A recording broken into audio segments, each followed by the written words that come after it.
Welcome back to the Tailosive EV Podcast, ladies and gentlemen. I am joined by a stationary Randy, a non-moving Michael, and a moving Nick. Hi. How's everybody doing today? Doing well. Sorry about the road noise, everybody, but I don't think it'll be too bad. We've got some good microphone quality today. One of us is not like the other. Yeah. Can I move? I'm not going anywhere. Probably safer that way. How are you guys? Mm-hmm. You know. Drew and I had a very late night. Mine later than his. Yeah. Oh. Yours was more early. You had an early morning. Yeah, That's I went how to it bed was. this morning. But Right. as I was winding down, I shut out the office. I went to go lay down. Bing! All right, well, I'm up. Let's do this. Was just like Tesla to wait till 8 o'clock at night to drop some big news. Yeah, we got the instead of, in the Cybertruck morning. finally shipping. It's so exciting. Oh my goodness. That's what it was. That's what Yes, that was. definitely. They're like 5 months ahead of schedule. Yes. They really beat Model Y productions. They were so quick. What All did you of the think speed. of the? What did you think of the pricing, Mike? Well, I have to say you're a clairvoyant, Mr. Drew, in regards to predicting prices. Man, $199 isn't a bad offer for FSD monthly. I don't think so. I think it's fairly priced in regards to like if you're paying it every month and you're getting only. It looks like or sounds like that it's all of FSD. Like there's no features that are being barred off for those that purchase the full thing, which is good. Yeah.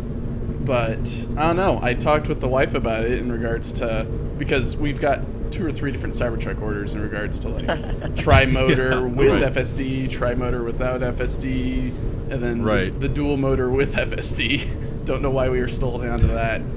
But I asked this morning, hey, does this change like which one we're probably going to go with? Because the idea is, do we go with the 10K, or not the 10K, I guess, but FSD at 7K, or no FSD and then get the subscription sometime in the future? And she's like, I'm still split, which I was very surprised by. Wow. I had no clue that she was going to say that. I was thinking she was going to say, yeah, let's go for the one without FSD. But no, she predicts, ooh, what if I want it for road trips? And I said, well, we get it then on the subscription. But she says, well, what if I use it more? Because it's a big truck and it's not going to drift between the lanes as much as the Y. So it's going to make her a little bit more comfortable with how the lane keep assist works. And so there's still a bit of, I guess, determination to happen in regards to what we go with in the future. It's a good point. Yeah, that'll make it. That'll make it a lot more affordable if you decide to knock off 7K at the upfront. And doesn't FSD still not work when you're towing a trailer? That I believe is still correct. I know that Elon made some statement the other day about Wi-Fi cameras on trailers for the Cybertruck. I did see that. Yep. But besides that, I haven't heard anything else besides no FSD. Probably until like, I don't know, maybe they hit level 4 or level 5, which is probably a decade from now, in my opinion. Yeah, we got a little time. We got a ways.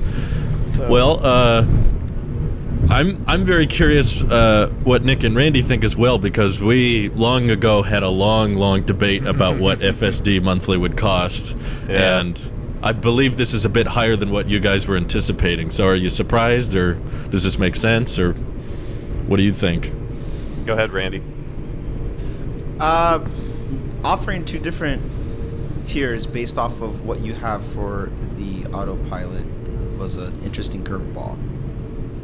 And I like that, actually. I like that a lot because I would recommend to anybody who's in the camp of waiting or someone like, say like you, Drew, who's like, I don't know what I'm going to buy, or someone who bought something but hasn't done any upgrade yet. So if they're still in the before stage, I would always recommend get the enhanced autopilot. That's the most utilized feature, regardless. I think that's well worth every dollar.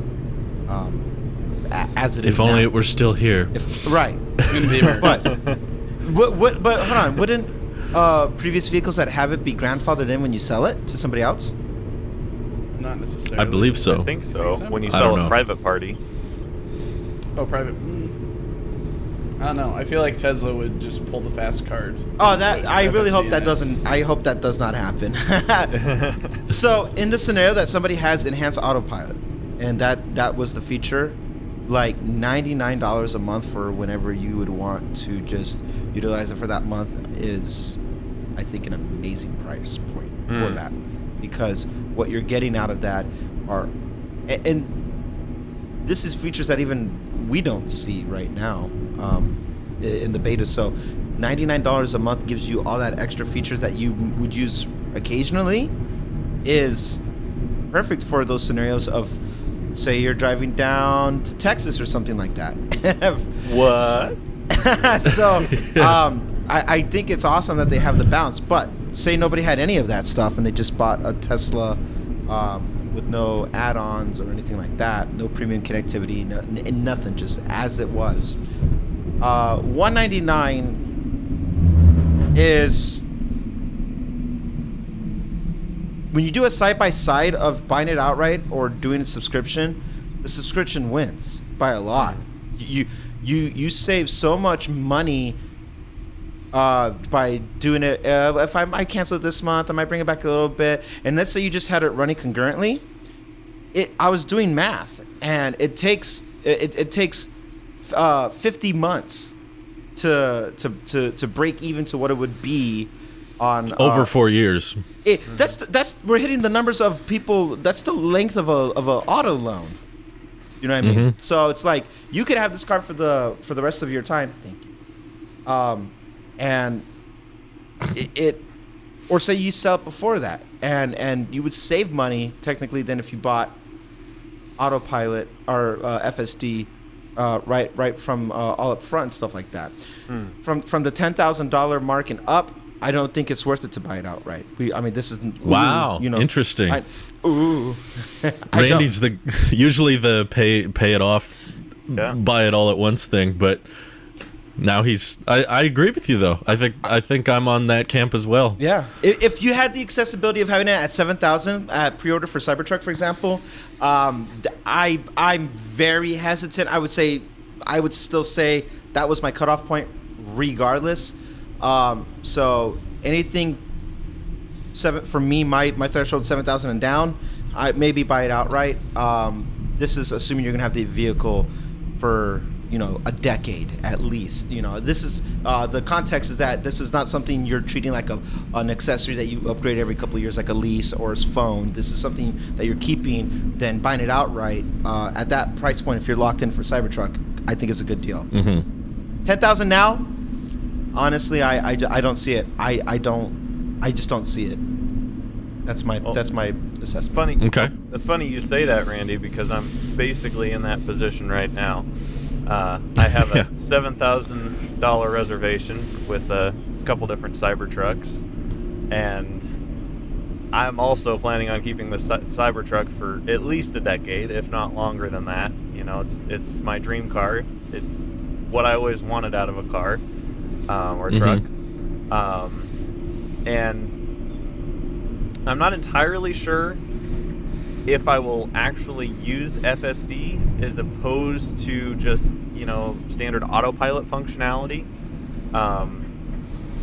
But as of right now, I'm thinking I might as well just bite the bullet with the 7K and just not have to worry about it ever again. Because the last thing I want to do is have a Cybertruck that's 14 years old, and then every time I want to go on a road trip, I still feel like I have to pay $100, I'd rather just kind of bite the bullet and own it outright. But that said, I'm on a road trip right now, so imagine how much I've been wishing that I had some level of autopilot on this trip over the past few hundred miles. But from what we've seen with Randy's car and with Mike's car and other people on the internet, like, autopilot's pretty good for most road tripping applications. The need to change lanes or get on and off the highway is fairly minimal, and I don't know. So I'm undecided, but I'm really glad that we have a hard number of $99 until Elon changes it in 2 weeks. But we have that hard number, and that'll be good to do a little bit of math with. Be able to price out, is getting the $7,000 upfront better, or just waiting better. I did a little bit of math as well, Randy, to compare. Yeah. If you wanted to match the price that Nick and I have on our current Cybertrucks, which is around $7,000, that's about 33 months of the FSD subscription, assuming it stays at the $199 or $214 after taxes, I guess, price. That's around 2 3/4 of a year. It's almost 3 years of usage, in which a lot of people have the car more than 3 years. So if we extrapolate it to what the price is right now for FSD, if you bought it now instead of buying it with the car, or keeping your $7,000 you pay for $10,000, like you said, it's around 50 months, and that's around 4 years. And so gauge that as you want, audience, in regards to if you want to only use it for summer months, so then you extend that time from 4 years to, I don't know, like 12 maybe. Yeah, 12 maybe. Yeah. Depends. And so you can extend it by canceling it, and it looks like there's no penalty for canceling it besides you lose your money. I think you can maybe get it back immediately. We still have to see what people do, because I can't do it. I already bought FSD. Yeah. None of us, unfortunately, have access to a non-FSD Tesla, so we can't mess around with that feature. But something I've been thinking a ton about, which is why I was kind of excited about this, was it's more tech podcast related, but we were talking about the Mint Mobile 25-year plan recently.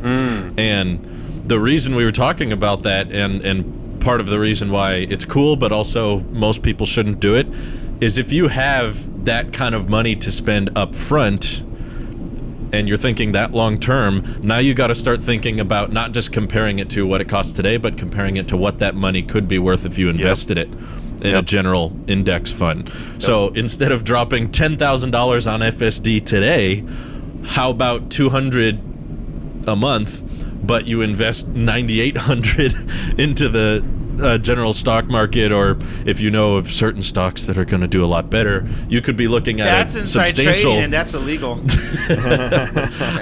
Everything I've said is totally financial advice that you can hold me liable to. No, it isn't. But no, absolutely if not. If you're looking at like an 8% annual return rate, which is pretty average, that is looking a little bit over $65 a month worth in accumulating value, and that's I'd say a pretty low average. Sometimes it can be better than that. So I just mean you might have to factor that in too, to the cost of monthly. If you are comparing and saying no, $10,000 is worth it, it's like, well, would $10,000 be better spent on FSD today, which I'm sure the price will go up over time, and that might be a good other subject to get into, is how the price will change for the subscription as well. Probably, as if the 10K price goes up, I bet this one will too. Yeah. And will Tesla lock in that idea of about 50 months being the time where you reach the break-even point? So if the price goes up to $14,000 or $12,000, we can do some simple math and figure out exactly how much the subscription will go up. Now I'm doing some more math. All right. While you're doing the math, then one thing that I try to put myself in other people's mindsets of what they're thinking about when they're buying a Tesla, and I wonder if this subscription format is more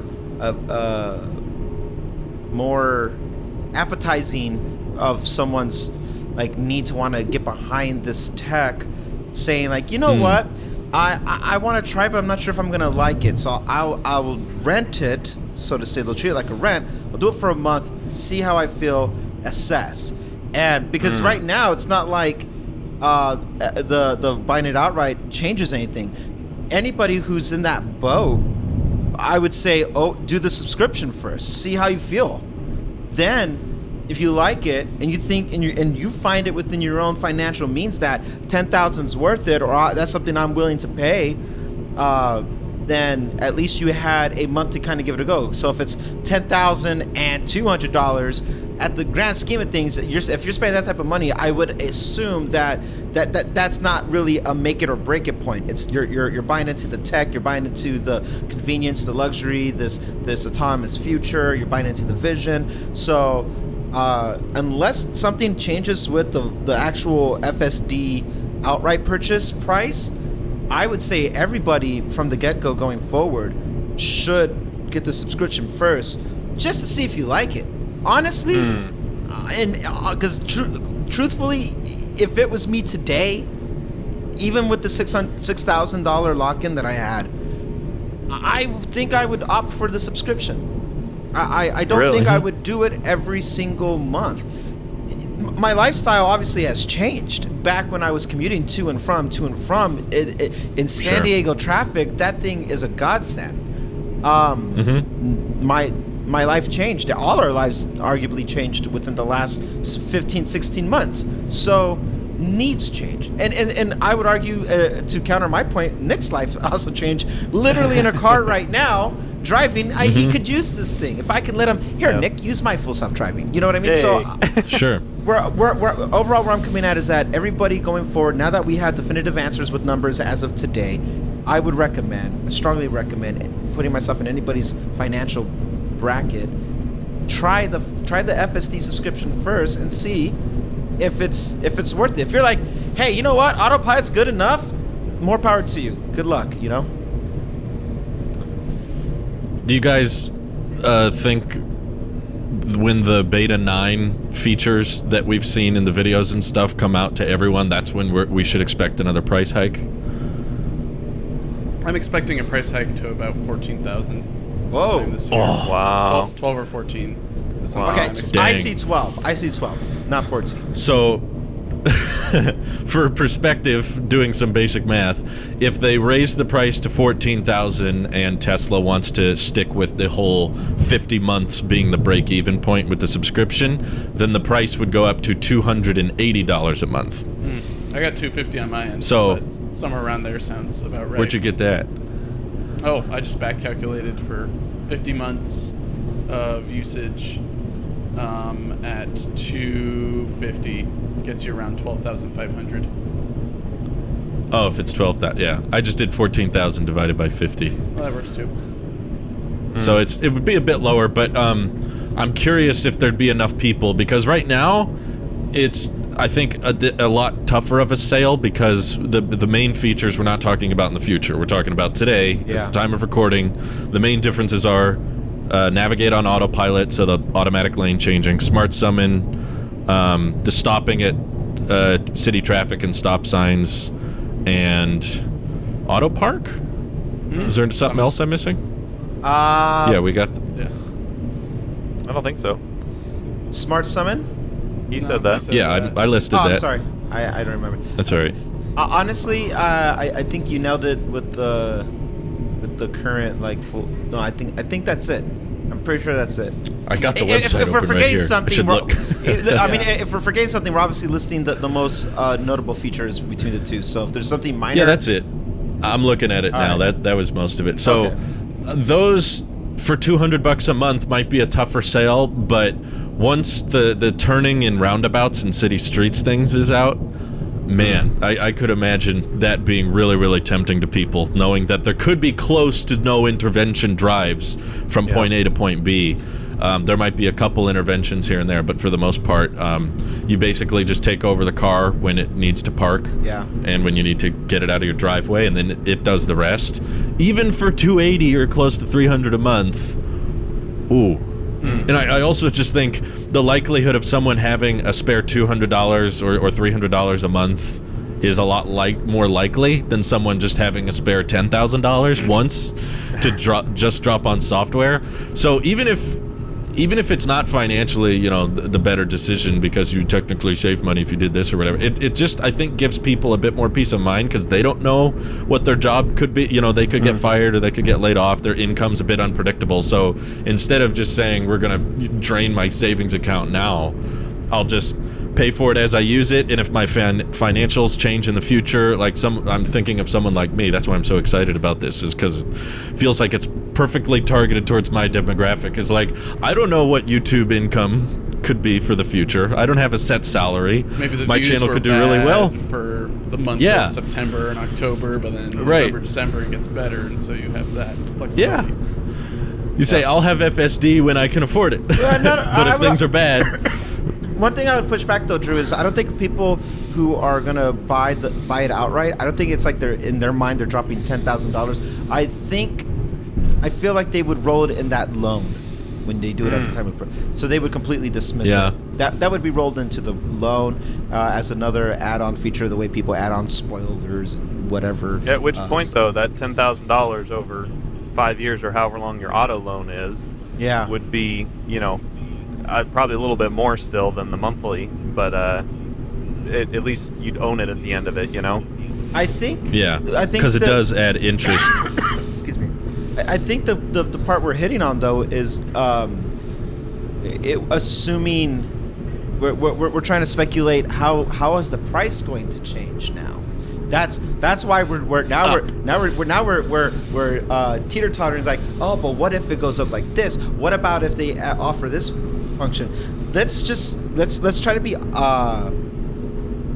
optimistic about something just for a moment. And this is directed towards you, Nick. Just for a second. Say nothing. No optimism. Say nothing changes up with the prices between now and say they roll out the actual first FSD. Nick said he's in the camp, and I don't think Nick is the only person, but he's a good face for everybody else like this. Nick said he's in the camp where he doesn't really know if the 7,000 is something he should do now, or if he should just get the subscription. I would say if prices don't change and they roll it out, if this is before Cybertruck delivery, Nick, get to the closest Tesla dealership and try out FSD from there and see how it performs, and let your intuition, your gut, not your purchase, but like, okay, this is what you knowing software updates will come and stuff like that. Let that decide if, yeah, you know what, I think I would be using this a lot to merit the 7,000 up front and just buying it outright. If you're like, this is pretty cool, I don't notice that much of a difference from autopilot, then maybe subscription would be more approachable.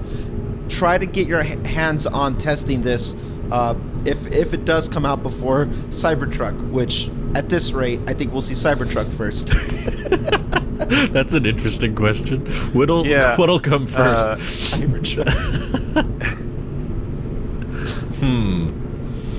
That is a tough one.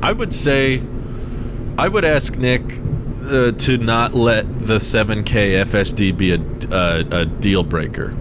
That's my only suggestion. If it's a matter of I can't get the Cybertruck with 7K, but I can get it without, then I would say get it without and just live with the subscription. And I would agree with that, Drew. What? Yeah, I would agree with that. You would agree. I thought I heard the opposite. Go ahead. I'm sorry. We got some connection issues because I'm driving through the middle of nowhere right now. I would agree with that, Drew. You know, the difference between getting the Cybertruck and with FSD and getting it without, you know, I'd much rather have a Cybertruck without FSD than no Cybertruck. But yes. I think part of it for me is coming down to the subscription affliction that we're all kind of starting to feel, of just being tired of all of these monthly purchases, you know, from iCloud storage to YouTube Premium to Apple Music. You know, we're in the tech game. We're in the 21st century. Everyone has way too many subscriptions, and I would almost rather make a poorer financial decision up front in the with like 2020 vision, instead of strapping myself down into this like monthly type of mentality. Like, I would much rather just own it outright and not have to think about it for the next 15 years and be able to just use it as I would without worrying about, you know, this month I need to go on my road trip and make sure I'm getting full use out of it. And the other thing too is, like, the software is only going to get better, and Elon is known for switching pricings up fairly frequently. I mean, just ask some of the standard range Model Y pre-orders holders. I would almost feel more comfortable just owning the FSD outright instead of being at the whim of the monthly gouges. Like, you know, it could be $200 this month, but who knows? Next year they might be charging $350, and that changes the whole calculus. And I should have just gotten it to begin with. So I don't know. It's kind of a tricky decision. Thankfully, I at least have a year or so until they start shipping Cybertrucks, so I've got time to figure it out. But yeah, Definitely. Yeah, that's something that the wife and I talked about as well, is how long are we going to be owning our Cybertruck? Like, is it going to just be 10 years and then maybe we upgrade to Cybertruck 2.0 if there's ever a 2.0 Cybertruck? Are we going to maybe go with another brand? Like, is the Ram 1500 to EVE going to be that amazing compared to the Cybertruck, so much enough to where you'd go for it? Likely no, because the charging network for Tesla and their support network has been fantastic with the Y. But you never know. You don't know what's going to come up. Is the Rivian going to be a fantastic seller? Like, that's the question as well. Is, can Rivian make a really big truck as well that is competitive with the Cybertruck in many metrics? So I agree with you, Nick. It might be more comfortable with buying it outright at $7K, maybe biting the bullet at the beginning. But if you're going to be owning it for like 30 to 40 years, like if this is your last car, hopefully, assuming that it doesn't get wrecked or anything like that. Impossible. Impossible. Never. I mean, it's still possible with a compactor or something. They're going to like that. take it to the NHTSA testing, and it just goes through the wall they they test it on. It has no crumple zone. But yeah, so that's our concern as well, is how long are we going to own this? And if we're going to plan on owning it for like 30 years, let's just buy the FSD outright at 10K or 7K, I guess. And just keep it like that. We don't have to worry about any subscriptions. We already have, kind of like you, we have Disney Plus, Discovery Plus, Netflix, everything under the sun. All of those together don't add up to one FSD. They don't. Well, but it's again, the mentality it's just, of it, though, Drew, where it's just like it's in your budget at $200 a month or whatever. And I get it. Part of the appeal with the FSD is not having to do it every month, but still, it's like that idea of being subscribed to a service instead of just owning it, you know? I kind of feel like the subscription model, though, is purposely targeted for people who won't use it frequently. I think it's I still feel like even if it goes up to $350 for 1 month, and we, you know, say we've done our in-person meetups, and that has most of the time involved driving, like long distance, doing road trips and stuff like that. 2 times a year, 3 times a year, I would happily pay $700 or $1,000 to use it for those times when I would go visit anything, just travel and stuff like that. I would rather do it then and pay that amount than I would having it as a reoccurring charge on it. I had to take the side-by-side comparison of buying it outright and what a monthly cost would look like in the budget.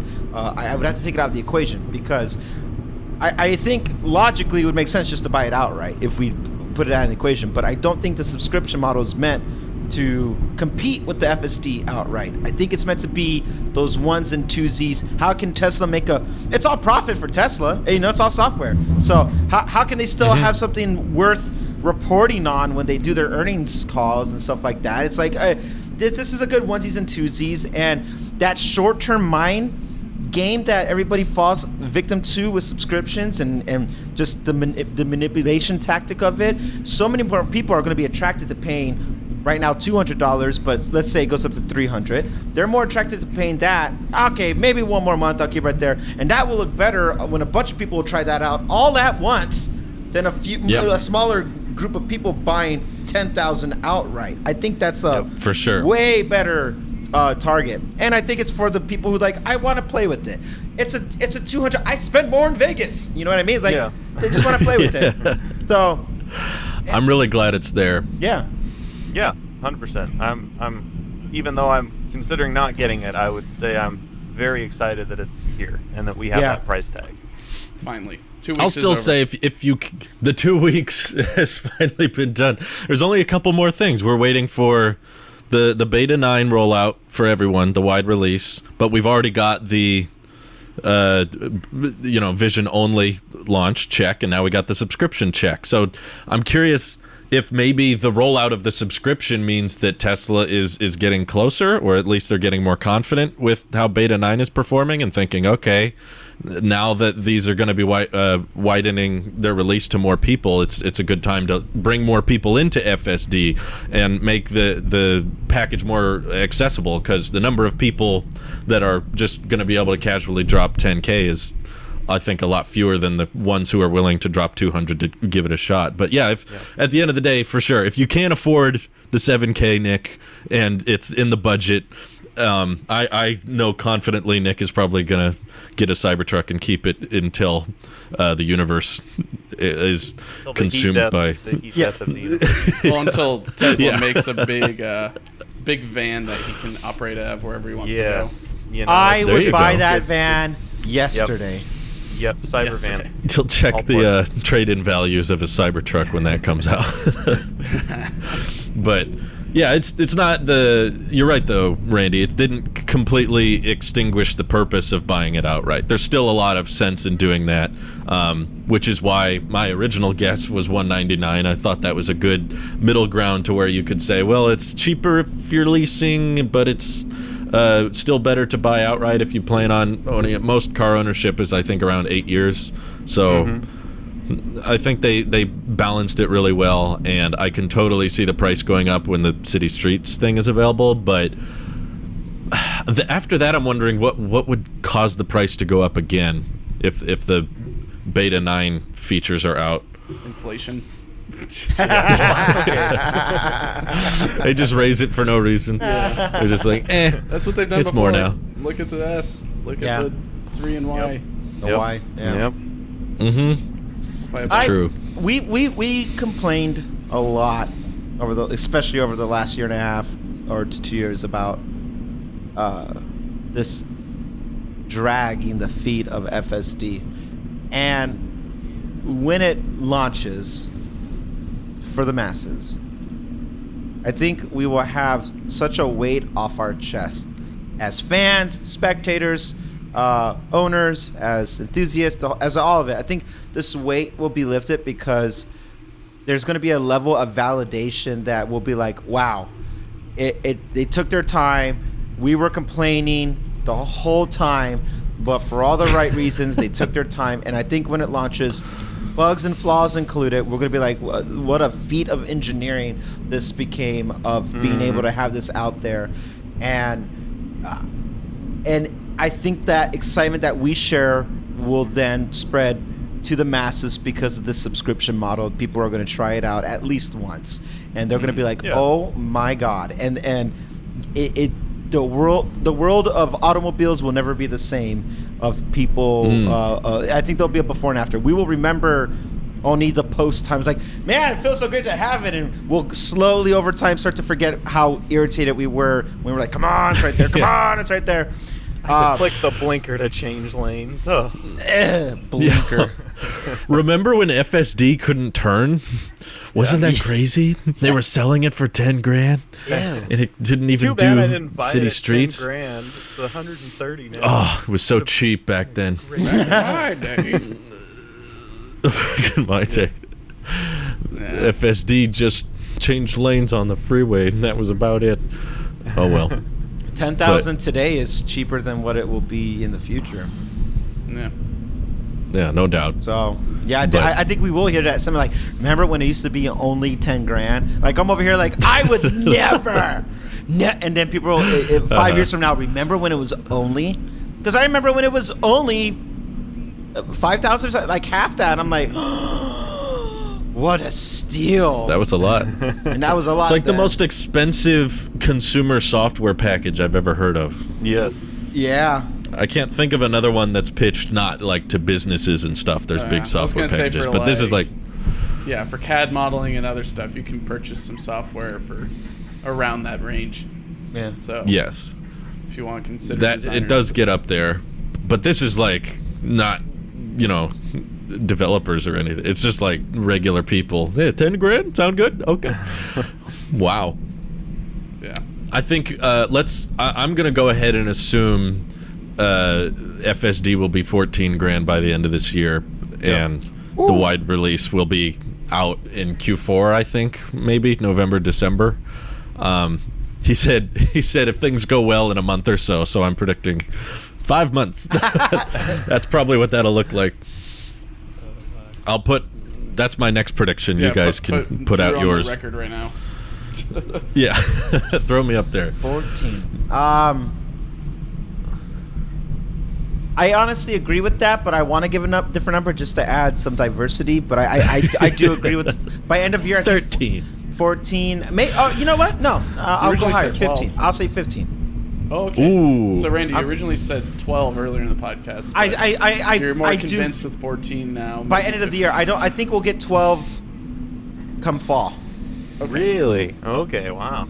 So I think- two price jumps this year. Okay. Yes. Yeah. I think when it rolls out to the masses, I think we'll get a 2,000 bump, something like that. I think we'll get a moderate one, and then I think when we get after that initial rollout, they'll do some major minor update to it to fix it, and then after it's a bit more polished, I think then it might conclude to a higher number by the end of the year. I think by fall time, I would say fall time 1,200, end of year.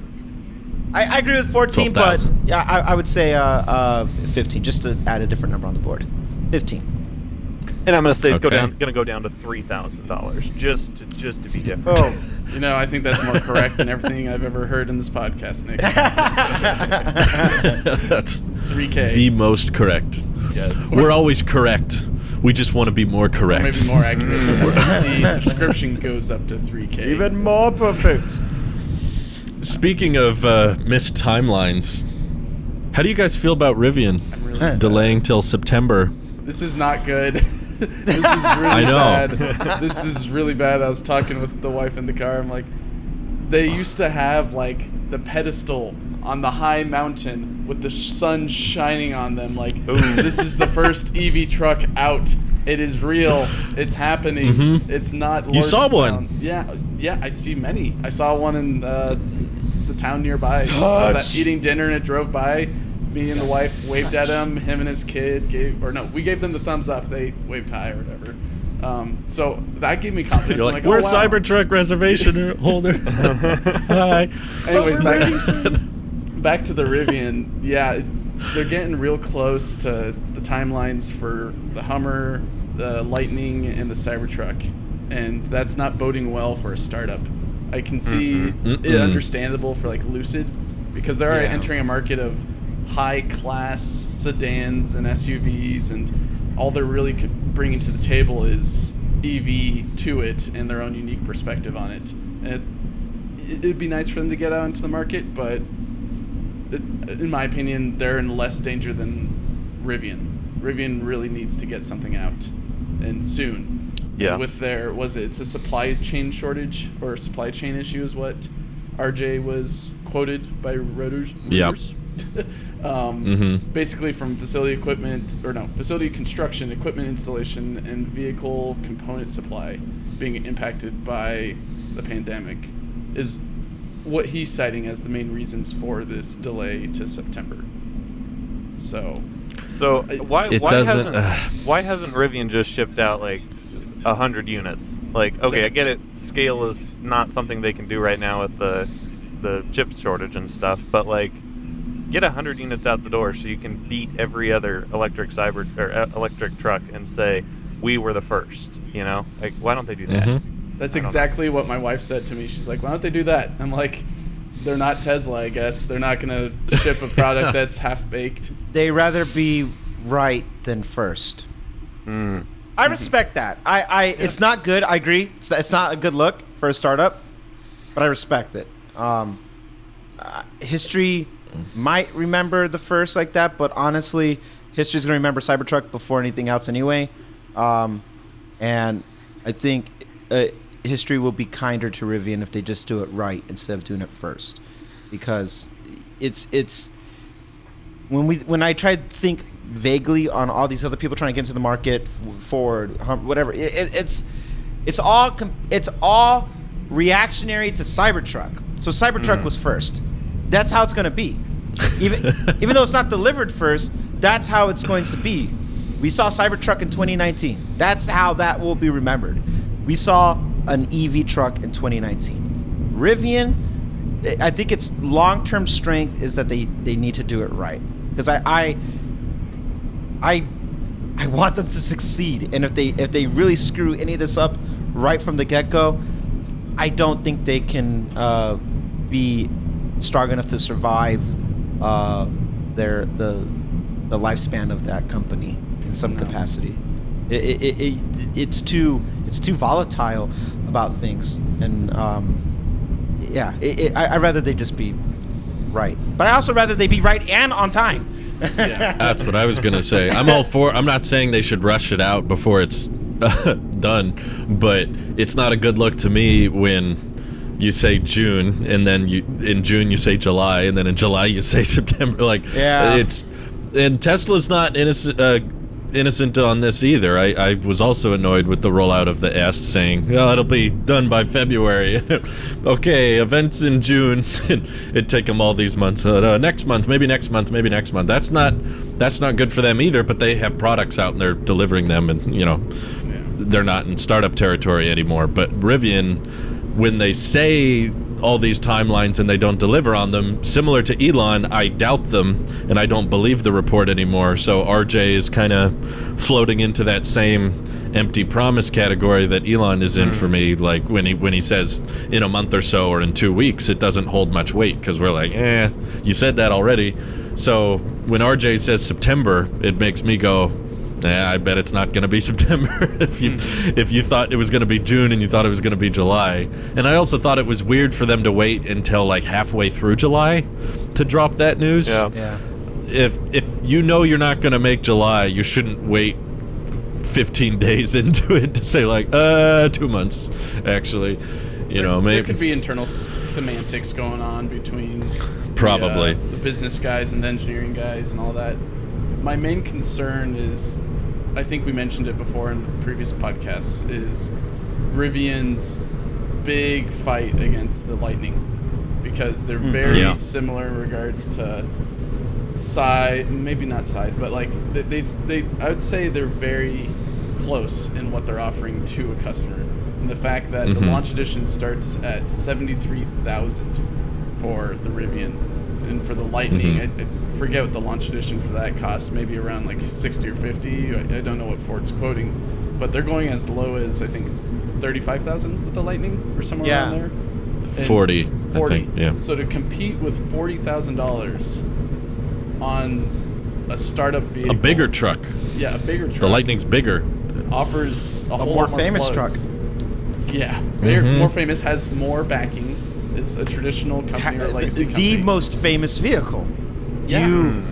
Name brand, like we talked about name brand for almost a whole episode before. Like, that's just mean. it's going to Ford knows what they're doing, and that is scary. It's cool to see, but it's also scary for the little guys like Rivian and stuff like that, because you're going up against the most famous, most popular vehicle, and that is, that's David and the Goliath right there, and good luck, because they got Ford will not roll over and just take it on the chin as like, all right, well, all right, fine, that's fine. They're gonna come out and do everything they can to push their brand on it, and just by doing what they did last month was a huge success, and you already showed, and nothing really happened, but that was enough to be like, oh, it's here, and that's the power of that brand. Yep. Man, I wish Apple powerful. did something so bad. That'd be so cool. What do you think, Nick? Is Rivian in trouble? It's not good. I wouldn't say that they're doomed, but I also would say I was giving them one more extension into July before I really started to get worried, and here we are in July, and they're saying What about the September. Rivian? So I'm now officially, ladies and gentlemen, mark it down today on the podcast. Here we go. I'm worried about the Rivian. Ah! There, I said it. Well, we're worried about the Rivian. Come on, RJ. You can bring it home. Yeah. You can get it out there. But I agree with Mike's wife. I think a good idea would be limited deliveries, similar to what they've done with the delivery van. They've made a couple, and Amazon's using a few. They're not by the thousand, but they're out there, Yeah. and so they can officially say, like, we've delivered something and it's working and it's delivering packages now and it's in the fleet. So just so you could say they're in customers' hands. It may not be by extreme volume, but I still think it'd be a good idea. Go in there by hand, make sure everything's nice and working, and be really particular You make about those everything. 100 vehicles the best vehicles you have ever made. Yeah. And Give then them to a bunch of YouTubers. if Marquez there you can go. touch this thing, you gotta make sure it's good. You get 100 sales instantly. Be there, but okay. Oh, I would be totally down. I don't think I would get them as many sales as Marquez maybe, but I would be happy to do a few videos with it, even if I had to give it back in a week or something. I would super be down. I think their truck is cool. I prefer the Cybertruck, but I still love the look of the Rivian, and I love the software. I love the interior, and I just want to toy around with it. It just looks cool. So I'd take a week off and join you on that adventure. I mean, if we're just Let's gonna throw that out there, then. I was mountain biking with my friend this morning, and his truck's pretty similar in size to the Rivian, and I was looking at their website with the mountain bikers and stuff. I'm like, yeah, this would be perfect. I mean, Cybertruck wouldn't have the paint to worry about, but that's the thing. Rivian's got Goliath and Cyber Goliath. Or I'm trying to think of another description. Mechagodzilla. Godzilla. It has Godzilla Goliath and Mechagodzilla. Musk. It's got Dozilla. Ford. Yes, it's too much. They've got so much going up against them that I don't really see a future where they end up getting doomed. But at worst case scenario, I could see a future where they just end up being the Amazon delivery van company. Yeah. And that's pretty much all they do, because that's all they can make is just more vans for Amazon. And no one's really buying their trucks because there's just so much better value in the Cybertruck or the Lightning. And Ford's got all that brand power. And so does Tesla, to be fair. Despite being a lot younger, Cybertruck has just grown to this huge cult following of people that will literally not try anything else. Cybertruck was I first. understand why. Hey, mentally. Yeah, I mean that. Rivian was unveiled before Cybertruck, but yeah. No, but I mean, in regards to what you just said about Tesla and Ford, Ford is a reaction to Tesla's success. Everybody that's now doing something from this year forward is a reaction to Tesla. And that's Tesla's greatest strength to their brand recognition. To that brand loyalty was that everybody who knew of Tesla pre-2020 of how this was working only solidified that trust with the brand overall. And anybody afterwards with that, newcomers, will remember the window breaking or cracking on the Cybertruck. But still, I mean, memes mean you are successful when you become a meme. And everything is in response to Cybertruck. That was the BCAD moment for everything in EVs. It was. It really was. That changed it for everything. Before Cybertruck, BC. I like it. AD is after death. After death of the combustion engine. Oh. One other thing that I wanted to note is that if you wanted to order a Rivian today, you're not going to get it until what they say on the site right now is January of 2022. Woo! So even if you were excited to get one, it's going to take you a long way. It's going to be like Cybertruck. It's going to take you a while just to even. I bet it's way back ordered than that even. Yeah. Oh, I'm sure. And they're pushing it out to September. Yeah, and they haven't even talked about their mega pack or their max pack of a 10K 400-mile range one as well. And they haven't gotten the EPA numbers, or at least they haven't released the EPA numbers for range as well for these vehicles. Oh, that's weird. Because they have prototypes out, so you'd think they'd be able to test that. I've seen Right. 4 of them. Yeah. Or so you I wanna- thought. I'm sad because I'm rooting for them, you know? Yeah. Like, Yeah. I see those delivery vans being used, and I see the videos from Mike and people spotting them very regularly, and them using them in the long way up and driving across continent. Like, they've just done a fantastic job marketing their Yes, product and very. showing people how useful it is.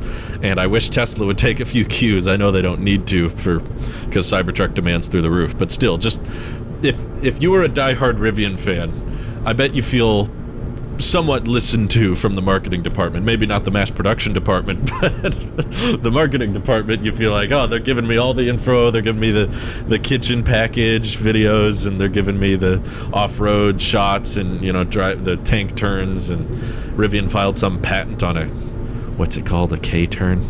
Did you guys see that K-turn. one? I did not. You're like, the front wheels go forward and the back wheels go backward, and it makes this weird drift motion. Ooh, I had that's some cool. very bizarre patent, but I can tell they're proud of their truck. So What I in the just want- Fast They should be. Furious is that? Family. I think if you want to drift into your parallel parking spot, you go. I don't need drift when I got family. Someone made a really good comment on it. It was a very complicated, like, skid turn that they had a patent on, and the top comment was, "This is about as useful as a gun that can shoot both directions." As in, there might be a scenario where there's enemies both ways, and it's really cool to fire once and hit both, but the majority of the time you're just at risk of shooting yourself, so no one would use it anyway. Oh This is my true. I god. was like, yeah, This is true. that's about right, yeah. I'm trying to Oh, work well. out what this looks like, and not even the patent's that really helpful in describing what a K I know. Yeah. The government was like, "You want a patent on what?" You want a patent on the You're letter like- K? Too late. Tesla already took Y.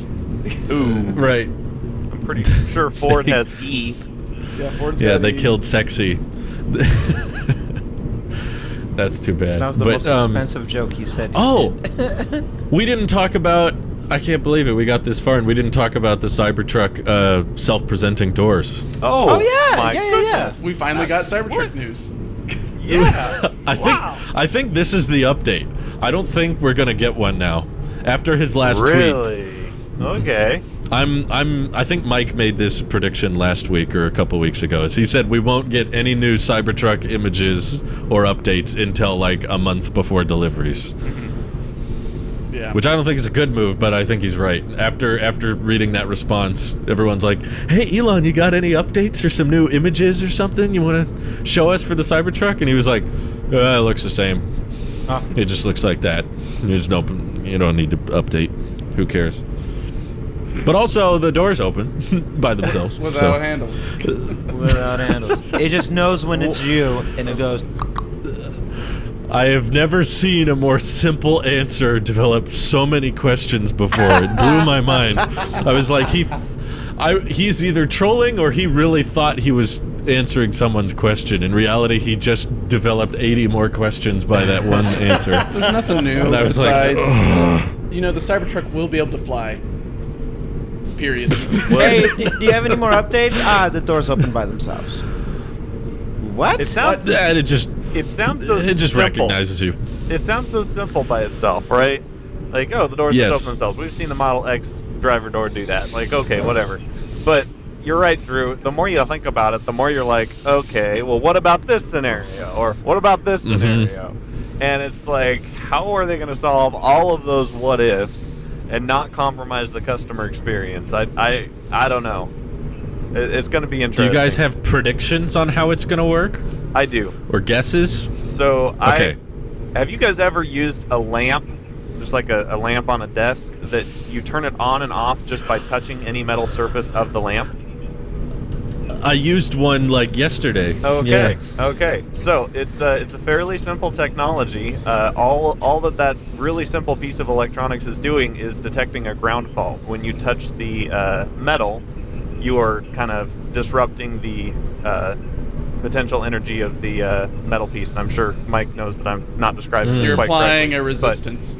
Resistance. To the Thank you, circuit. Mike. That's the word I was looking for. Anyway, I would totally be down for it being self-presenting 90% of the time. When you, your significant other, your friends all have their Tesla apps that all know, what door they normally sit in. All your friends have You have to download an app just to get into my car, bro. It's okay, And we you have can- assigned seating. That's Drew's seat. He goes there. You It does go on do the what right they do in side. Austin Powers and send you back into the flames if you get in the wrong chair. People die. No, it's gonna be like an airline. You have your assigned seats. You have to line up before you can board, and it'll be complicated. Yeah. Sorry, Anyway, Nick. I but- fly Southwest. I don't know what you're talking about. Oh, okay. Sorry. Yeah. Anyway, so 9 times out of 10, it would be nice to have the doors just detect your phone or whatever. But in the cases that you need to specify, open this door, open that door, if they could have that technology where all you have to do is just touch the metal door anywhere, you get the best of both worlds. It goes back to I your like that. idea, Drew, with kicking the door. It's one whole It's button. close to that, but it's a lot more elegant because you don't have to. You Have just a like boot you print. could just walk up to it and touch it, and that's so Tesla. Caress it, that, Drew. the model. the word you're looking for is caressing it. You just go, let me open. Yeah.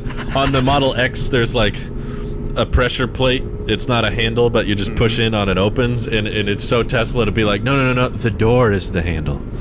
The entire door. You touch it anywhere, and it just opens Anywhere? itself up. Imagine how well that would demo in a showroom, though. Like, you just touch the door Okay, anywhere. Cybertruck, show me where did he touch you at? I wasn't trying Everywhere. to take it that route. Oh, well. I like the idea that you're in the showroom. It's like you can even touch it on the bottom, and then the door just smacks the customer in the face. Like a horse, you startle it. Well, I do love the self-presenting thing. That's one of my favorite features of the Model X. So I was very, very happy for it to be on the Cybertruck, but not having a handle or pressure-sensitive area definitely raises some concerns because of the wording he chose. He said it recognizes you, and I was like, "What, Elon? This is not Details. simpler." Wait, This is- I have more questions. I have more. This would be why we have an update, Elon. I don't think we're going to get We one, don't- but we it don't would need be it. very helpful to be like, this is how it works, by the way, instead of just, there's no door handles, it just opens. Yeah. What? This is also in a $40,000 vehicle where self-presenting doors are available, which just blows my Sure. mind as well. Like, how much money are they selling, or not selling, saving with having an exoskeleton? Like, Yeah, that's a good According point. to from what some people have asked Franz about, there were people who got to see him at the Model S event, and they asked him like if the exoskeleton was going to make sense on more vehicles like a Model 2 or a cheaper, and he basically said something like the design only is good for a truck and it makes less sense on other vehicles, which kind of killed that claim from him, kind of killed my hope of there being a cyber sedan of some sort. It might have something to do with the weight. It's like if you're going to have a giant battery in a big vehicle that size, then the weight of the steel doesn't impact the performance as much, but maybe it does on a smaller car. it's all about I don't scales know. and ratios at that point. Yeah. How much So they can were you like, stretch? it sounds like it might be a one-off thing just for the Cybertruck, and there might not be many other cyber-themed vehicles. I hope a van at least, because that's big. But Cyber semi. yeah, I still heavily doubt we're ever going to see the single-motor Cybertruck. I have said goodbye to that in my heart already. If it does Aw. come out, I'll be so happy.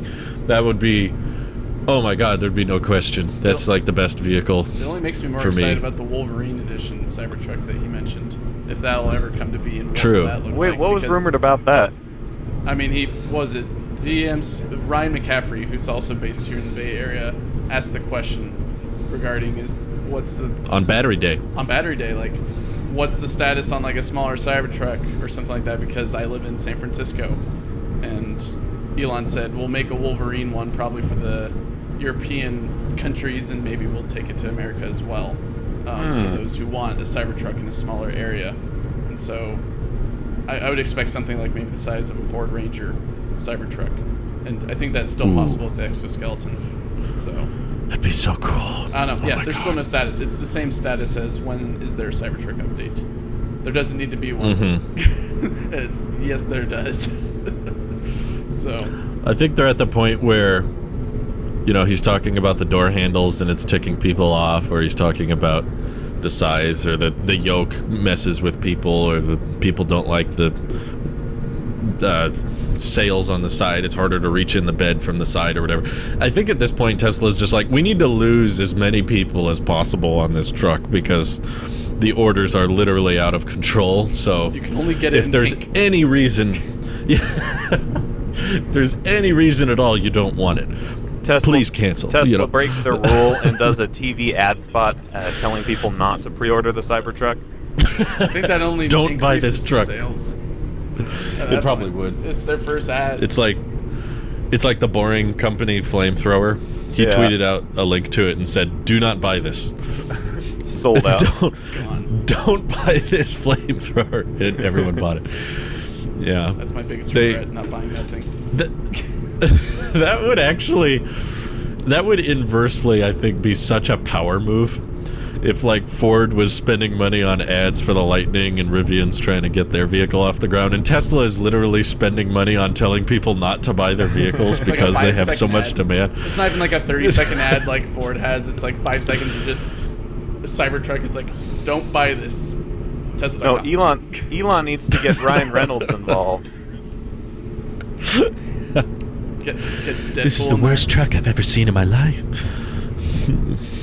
He could have some good quippy jokes with it, but man, that would be like such confidence in your product that you can actively tell people not to buy it and you're still okay. Yep. That's a lot of confidence, and they could do that. And I don't think many people would cancel their order. To be honest, I don't think it would work. I would probably get a few more just in case. I got the best idea.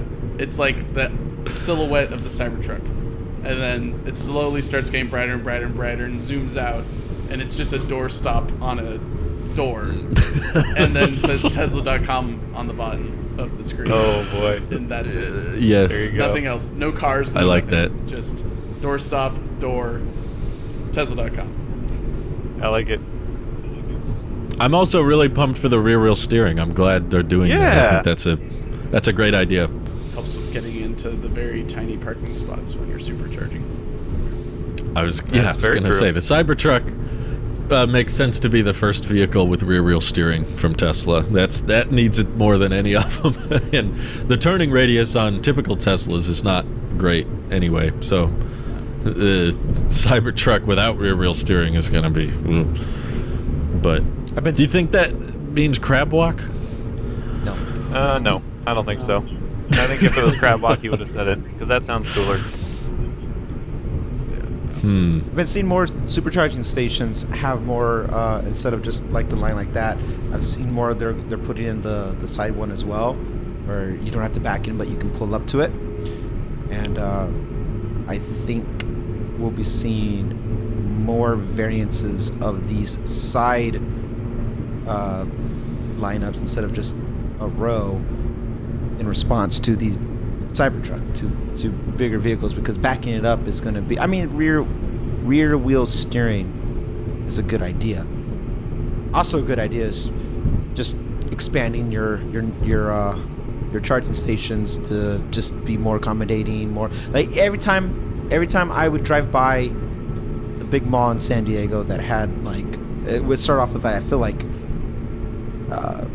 10, and then it went to 15, 20, 25. It was just like a whole, you could build a whole parking lot of just charging stations, and if they span it out, instead of just having them, instead of just like this, now every other one would have like this angle, this angle, this angle, this angle, and it actually, I think it fits ergonomically to have vehicles and pull in, and if they could get it off of the curb, more like maybe in the center, which I would like to see, that you could just pull up like you're at a big Costco or something. You just pull up, drive forward, pull up, drive forward, you know, or a Buc-ee's in Texas. If you see one of those, Nick, I Yeah. just drove by one like 10 minutes ago. Yeah, Thankfully, I already Buc-ee's got is gas. weird. But I love Buc-ee's. Oh, Yeah, Buc-ee's is amazing. You just pull up and yeah. It's only 100 stalls there. That's all. Oh, that's it. God. Like, Mike, you're an engineer. Would it be difficult for them to add software to make the rear wheel steering go in the same direction as the front? If they wanted to emulate crab walk because they were bored one day, or they wanted to throw in a $300 software unlock feature for Cybertruck owners, is that possible via software, or is it a hardware thing that makes the wheels turn that way? It's kind of both. It's more. It's actually a class that I'm finishing up right now on mechanism design. Oh. It's the last. Oh, wow. It's the last Perfect. class I'm ever taking. And The class on Cybertruck rear wheel steering. Cybertruck rear wheel I steering. like it. Yeah, no, it depends on the That's his mechanism. major. Right. I have a a master's in Cybertruck. So There you go. it's all about how the mechanism works, right? So if you're turning the wheel, there might be something in the mechanism to where if you turn it to a certain degree, the front wheels turn to a certain not camber, but I guess, still a certain degree, but then the back wheels recognize that and it engages some mechanism to turn the back wheels the opposite way. And that's how you get your better turning point, because you're allowing both wheels to turn. Now, if it's a little bit more disconnected, in which makes sense for maybe a tri-motor variant, you got 2 motors in the back, 1 motor in the front. True. It's a little bit more disconnected in that way, allowing you to have software come in and say, turn at this point, or it depends all about the turning. I would say if you're doing a really close turn or really tight turn, it makes sense to only make it a mechanism. But if you want to engage at any point, like you're just sitting there on the road, you want to do a crab walk. Quab walk. That's when software would come in. So it depends on how they engineered it. I don't know. I can't see underneath the chassis right now because I don't have one. But I would say it's possible if they want to do a crab rock. Crab rock. Say the word. Crab walk. You okay there, Mike? I've heard someone was suggesting that it could also make lane changing a lot smoother if you have the rear.